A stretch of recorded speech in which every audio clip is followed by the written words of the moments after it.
Although a lot of you might be in the audience, let's give Mina a round of applause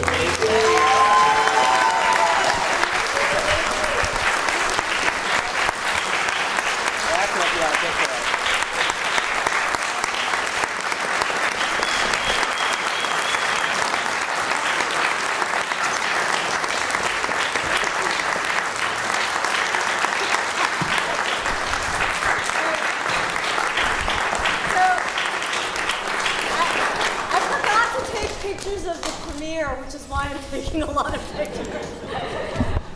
I was like, oh my God, how could I forget? And we do have an event photographer, my friend Wilkie is here too, so thank you all for coming so much. There are a lot of people in this audience who helped really make this film happen. I can't even begin. There's donors, my Chris, and then there's like Norm Holland and our original film team, Alessandra and Edward. Where's Edward? Is he around here somewhere? And there's so many people here. David Van Slyke, who did the sound design and the mix. And is Nathaniel here? Nathaniel got engaged. I found out before his mom did. He said I was very nurturing to him. He just got engaged. So it's kind of a perfect thing because it takes a village to make a film, and it's like architecture. So there's a very similar acts. Because Mina's both an architect and a filmmaker. Jennifer and Jeff are there. Sorry, maybe everyone who should stand up who was involved in the film. Everyone who was involved in the film. That's like half the audience.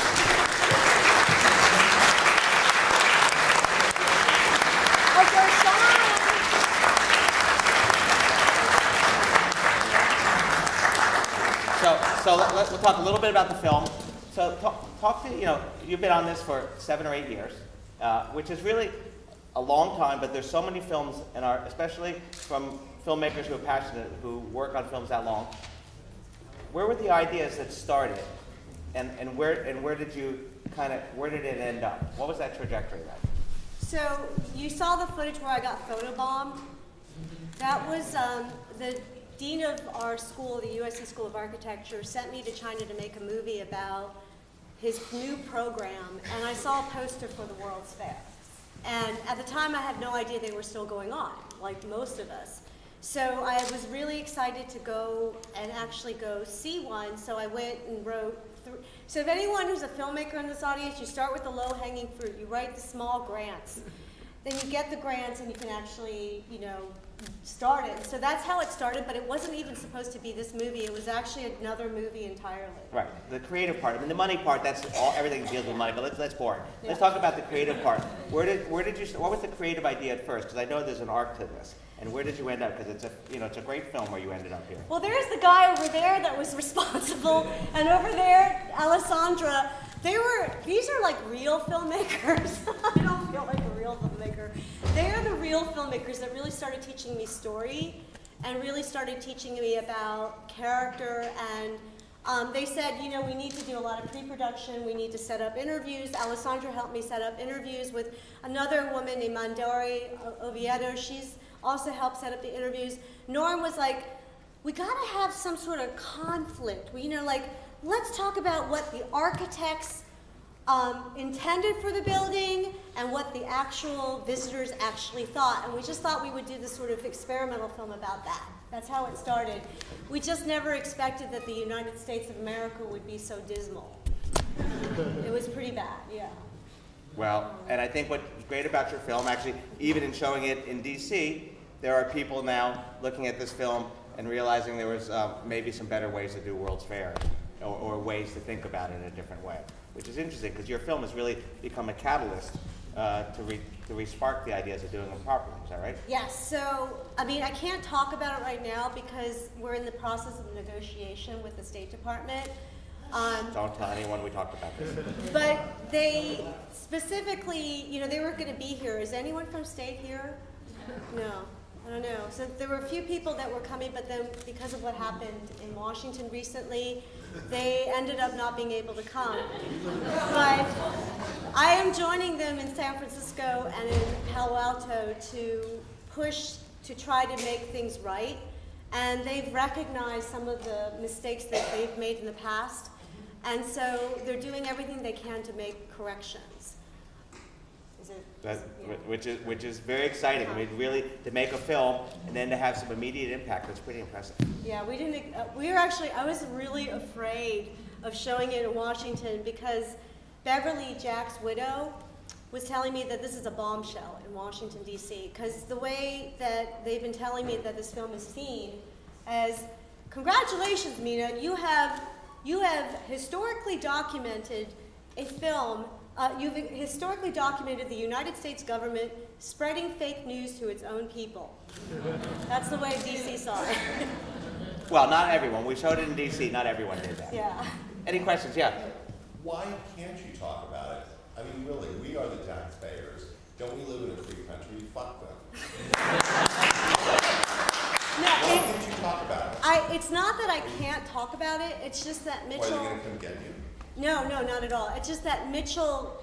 It's they're facing a lot of challenges right now, and Who's they? the State Department. And I mean, the problem is that we don't know what's going to happen next because right now they want to make changes and they want to involve American architects, which is why they asked me to bring.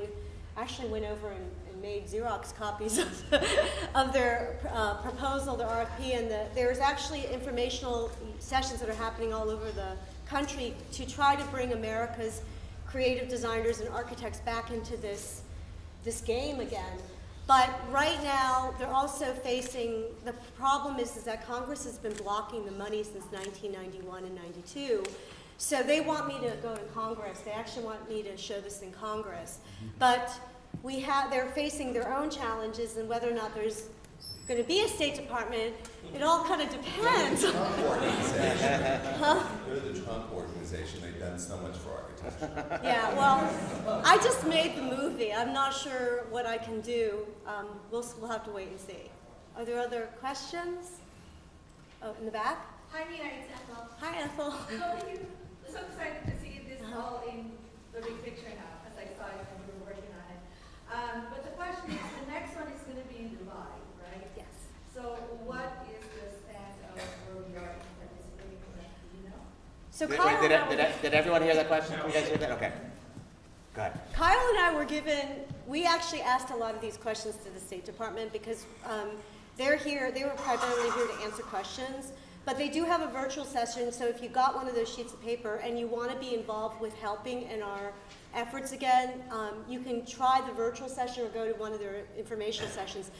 But right now, they're trying to rally enough support, which is why they're going all over the country, and they want to license our film to help in their efforts, but we don't know if there will be a State Department. I say want to, but we don't know what's going to happen with them at this point.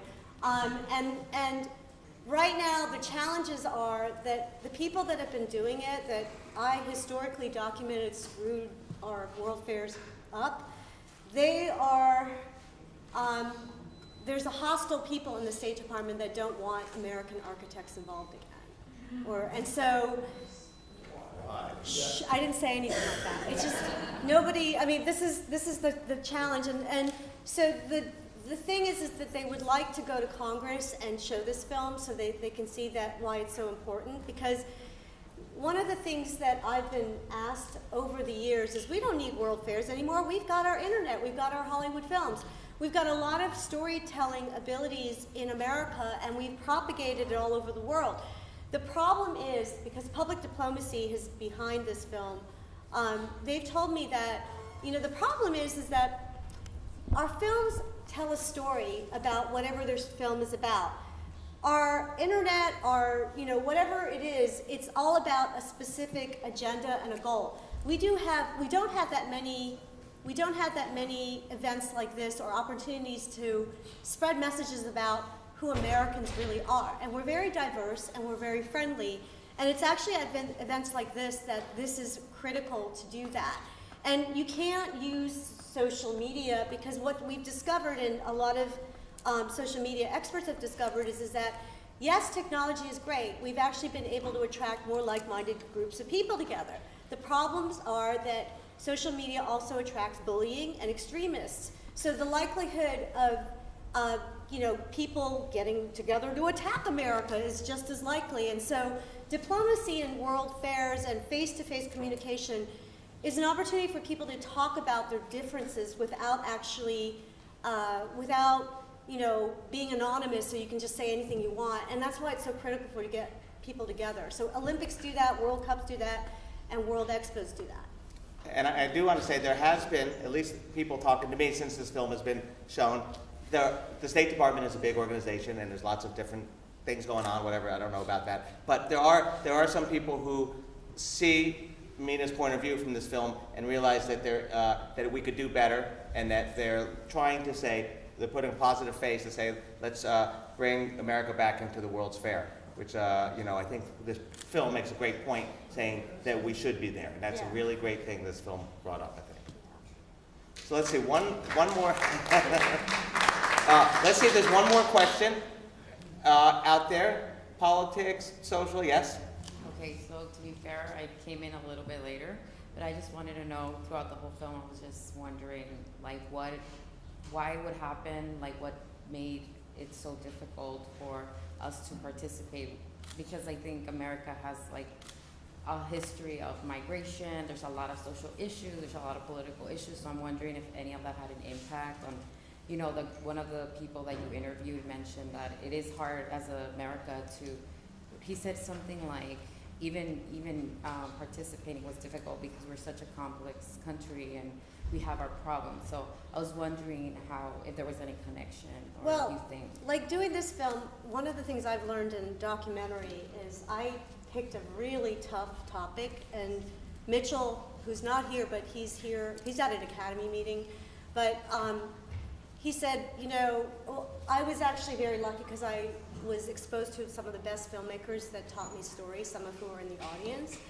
And they said that a lot of social issues are usually what's covered in documentary, and I would say that this is a social issue when it's about representing American citizens and representing us well. But I'm also compared against a lot of the other bigger issues like genocide, rape, and murder. So when I was talking to Rory Kennedy, when I was talking to actually also Brian Vogel, there's a lot of different issues that there's a lot more spotlight on them because they're really critical and they're obviously important issues. This is much more subtle, and this is about, and it's, as you notice, it's a slow erosion. It's not an easy thing to cover. But what I wanted to do is I wanted to do this because it was important to me as an American. I don't know if anybody got this, but if you're the child of immigrants, you kind of grow up with a ridiculously overinflated sense of American exceptionalism. My parents kind of kept telling me, you want to know how many Chinese people are starving in China? You better eat that bowl of every grain of rice, and you should be kissing the ground that you're lucky you were born here. And so when I came into this, I was so shocked that the best country in the world would do something like this. So did I sort of answer your question? Yeah. Maybe I didn't ask it. Well, yes, you kind of went into some of it, but I was wondering, because I missed the film, if there is a reason why do you think we're not being backed up? Well, Congress, okay, so this film is also historically important because we documented the beginning of the recent culture wars. And when Congress started blocking the money for everything but the military machine, so not understanding that actually public diplomacy, which is our topic in our film, is part of our military defense. Okay. Yeah. So I think, let's have it one, yeah. Mina Jefferson student. Hi. There is a small group of people in Los Angeles that are trying to bring the World's Fair to Los Angeles. Oh yeah, LA World's Fair. We are fully supportive of what Mina has said and absolutely agree with it. There is actually another group that's a little stronger and has a little bit more legs in Minnesota that's trying to bring the World's Fair to Minnesota. And I believe that they've actually gotten Congress to appropriate money to fund our membership in the BIE again. Yes, we're supposedly have paid our dues again. And there's another organization in Buffalo, Niagara. They want me to come to show at their film festival. I'm kind of hitting 7 cities in the last month or something. And then So the timing, yeah. even though it took 7 years, the timing is kind of perfect because it's coming at the right time. That's great to know about that. And We've been doing it for about 5 or 6 years too, so about the same. that's great. That's really great. It's important to use culture to make connections and use it as diplomacy. It's a really critical thing. I think, though, since we started a little bit late and there's tons of food upstairs and drinks, that we should probably take the conversation upstairs and enjoy the food and drink. There's a lot of food. Thank you, Nina.